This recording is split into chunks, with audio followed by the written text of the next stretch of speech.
네, 우리 열왕기하 10장 10절부터 11절까지 말씀 우리 같이 한 목소리로 읽겠습니다. 10절입니다. 그런즉 이제 너희는 알라 곧 여호와께서 아합의 집에 대하여 하신 말씀은 하나도 땅에 떨어지지 아니하리라. 여호와께서 그의 종 엘리야를 통하여 하신 말씀을 이제 이루셨도다 하니라. 예후가 아합의 집에 속한 이스라엘 남아있는 자를 다 죽이고 또 그의 귀족들과 신뢰받는 자들과 제사장들을 죽이되 그에게 속한 자를 하나도 생존자를 남기지 아니하였더라. 아멘. 오늘 말씀 가운데 하나님의 크신 은혜가 있기를 간절히 소망합니다. 우리 가슴에 손을 얹으시고 기도 한번 해볼까요? 하나님의 은혜가 지금 저에게 임하기를 기도합니다. 아멘. 우리 옆사람 축복하는 마음으로요. 하나님의 은혜가 지금 여러분에게 임하기를 기도합니다. 아멘. 하나님의 은혜가 넘치기를 간절히 소망합니다. 오늘 하루 또 복된 날 되시기를 간절히 소망합니다. 자, 우리가 열왕기하 말씀을 보고 있는데요. 오늘 열왕기하 말씀 10장 말씀은 하나님께서 엘리야를 통해서 해주셨던 그 선포의 메시지, 예언의 메시지들이 오늘 드디어 마무리가 되는 상황입니다. 하나님의 말씀을 우리가 읽고 있으면 무서울 때가 있습니다. 여러분들 하나님을 어떻게 믿으시는지 모르겠습니다. 하나님은 약속의 하나님입니다. 하나님은 사랑의 하나님, 하나님은 선의의 하나님, 정의의 하나님, 공의의 하나님이기도 하지만 하나님은 반드시 약속을 이루시는 하나님이라는 사실을 우리가 잘 기억을 했으면 좋겠습니다.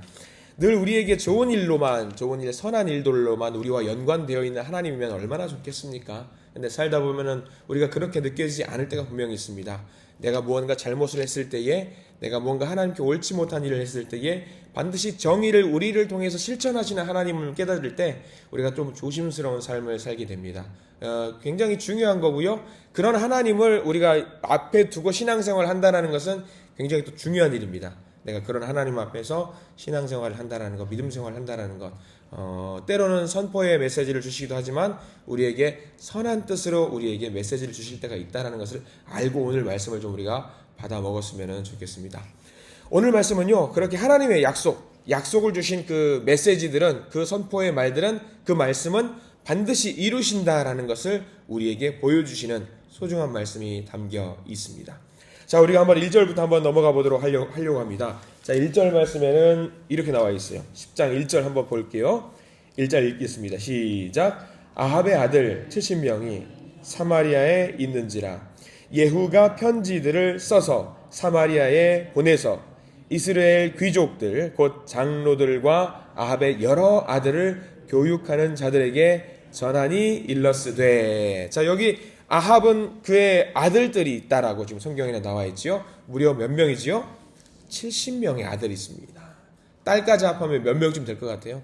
뭐 곱하기 2만 해보죠. 그냥 곱하기 2만 하면은 이야, 이제 대단한 사람이에요. 이 사람도 70명의 아들이 있다라는 것은 또 여기 학교가 있는 것 같아요. 우리가 성경 보면은 그러면 어떤 학교일 것 같아요? 아들에게 교육을 시킨다. 무슨 수업을 시키는 것 같습니까? 제왕의 수업을 시키는 거죠. 제왕의 수업을 70명이나 되는 아들들에게 수업을 가르치게 한다라는 것. 자, 우리가 여기서 70명이라고 했는데 70명이 아닙니다. 원래는 플러스 2가 돼야 돼요. 왜냐하면 지금 왕이 누구냐면 아합이 아니에요. 지금 왕은 아합의 아들이에요. 그리고 이미 전에 한 명의 아들은 난간에 떨어져서 한번 죽었어요.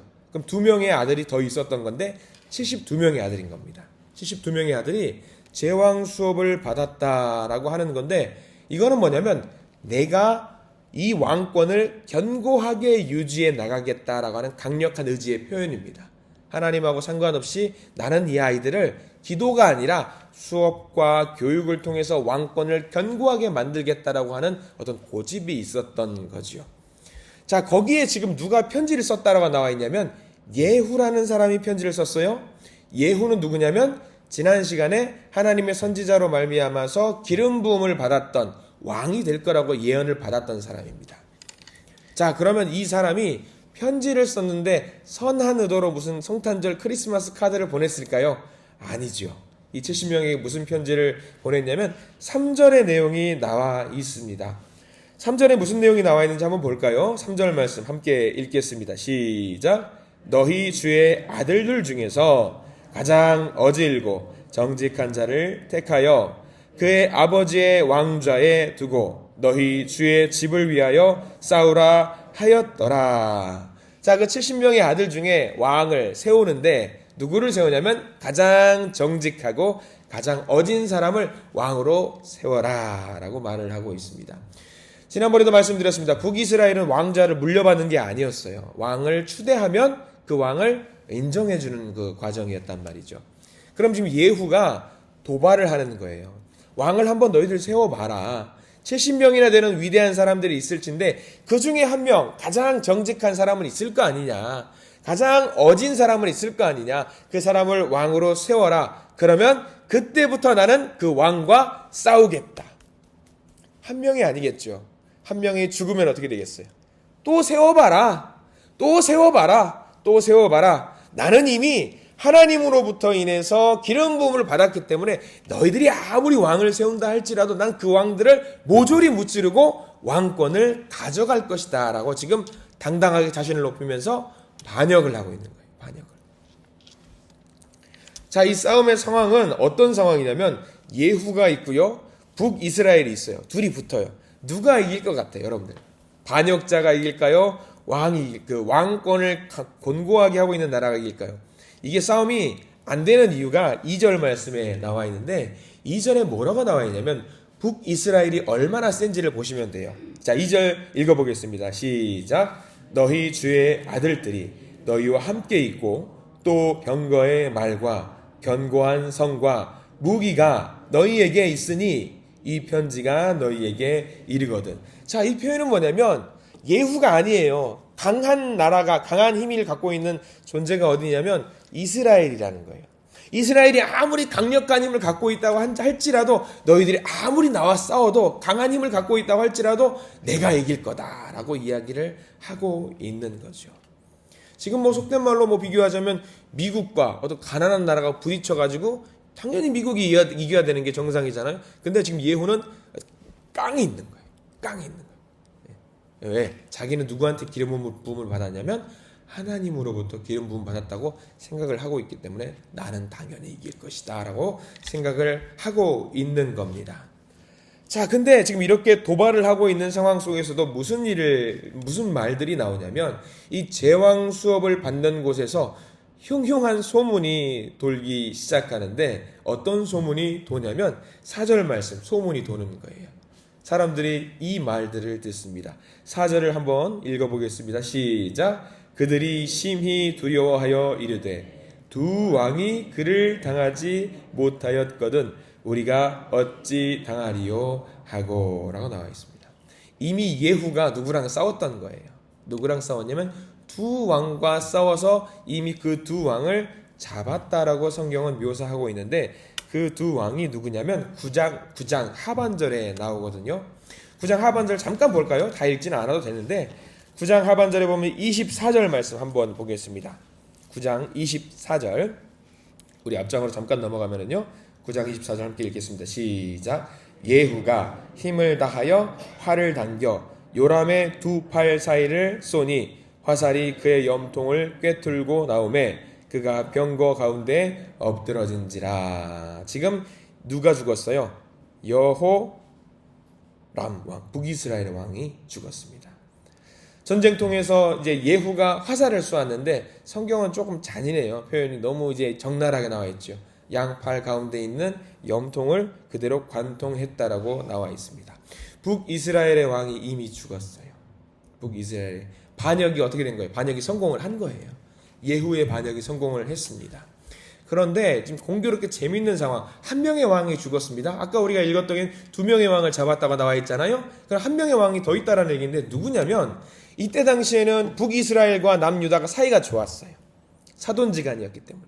공교롭게 지금 이 사이에는 이 상황 속에서는 누가 같은 자리에 있냐면 북이스라엘의 왕과 남유다 왕이 같이 있는 자리였어요.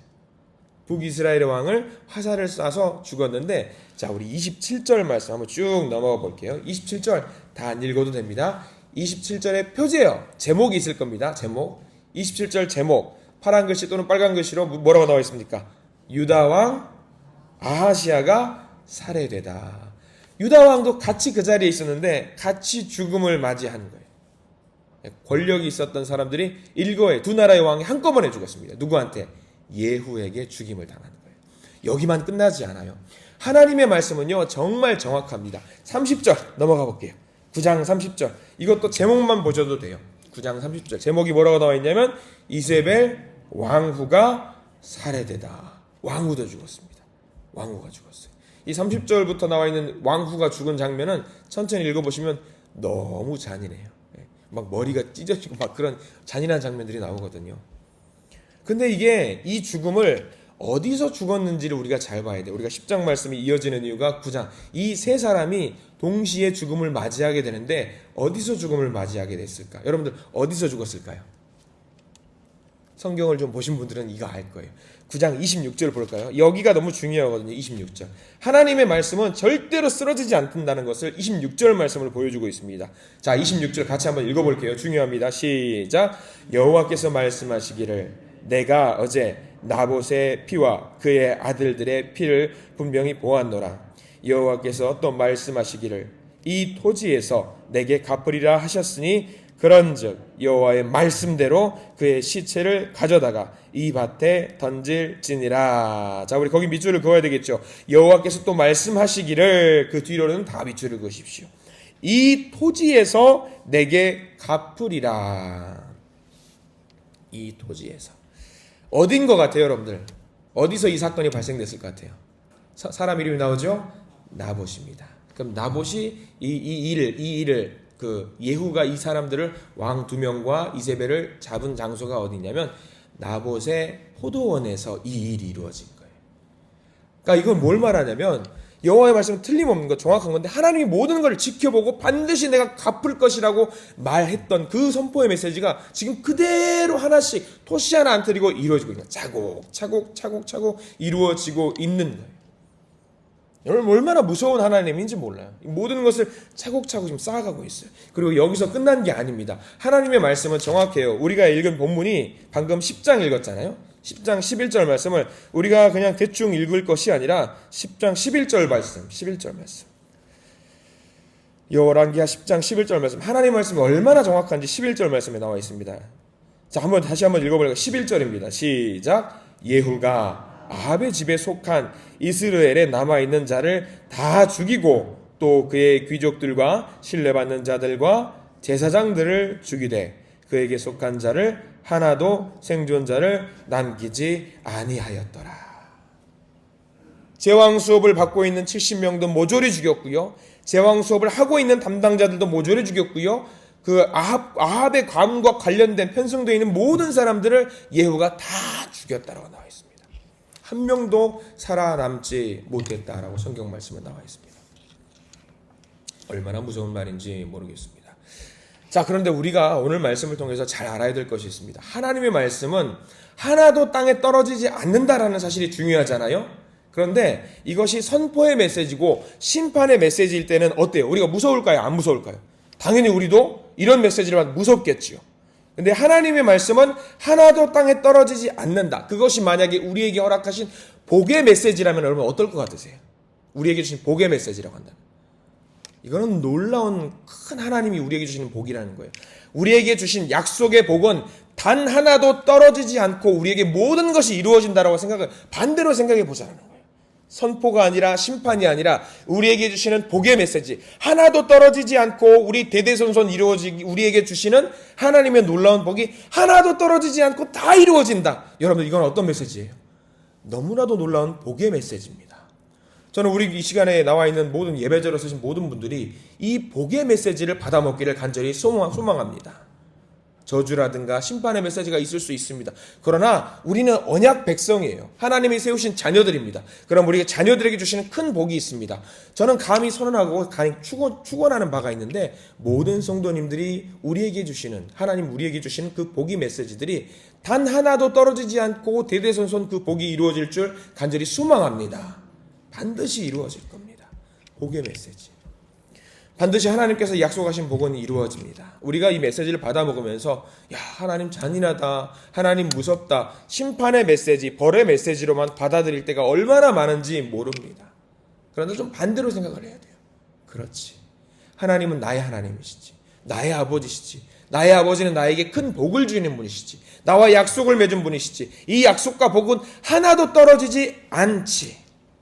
우리가 이 메시지를 오늘 말씀을 통해서 받아 먹었으면 좋겠습니다. 그 약속을, 그 복을 보증하시는 분이 누구시냐면 우리 여호와 하나님이시라는 사실입니다.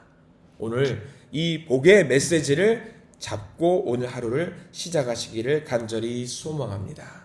간절히 기도하십시오. 지금까지 우리가 예수 믿는다고 했지만 탐욕과 복을 구별하지 못하고 나의 유익만을 위해서 살아왔을 때에 하나님, 이건 자녀의 삶이 아니지요. 제가 이 시간 말씀을 붙들고 나의 인생을 한번 뒤집어 보겠습니다. 나의 인생을 고쳐 보겠습니다. 약속을 이렇게 저주의 메시지를 주셨던 것, 심판의 메시지를 주셨던 걸 반대로 생각해 보겠습니다. 그래서 선물로 주신 오늘 하루의 삶이 복이 넘치는 삶이 되기를 소망하오니 하나님 그 약속을 오늘 우리에게 이루어 주시옵소서. 그렇게 기도하면서 오늘 하루 살아나가실 수 있는, 살아낼 수 있는 우리 모든 성도님들이 되시기를 간절히 소망합니다. 오늘 기쁜 날이 될 것입니다. 즐거운 날이 될 것입니다.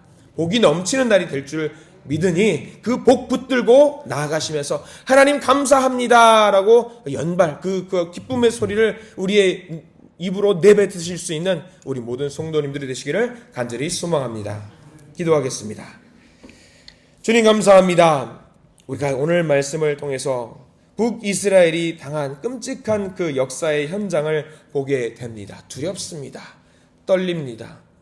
그러나 분명한 것은 우리가 하나님의 편에 설 때 하나님께서 보증하시고 우리에게 절대로 그 말씀이 하나도 떨어지지 않고 그 복이 우리에게 이루어 주신다고, 이루어 내신다고 하나님은 말씀해 주십니다.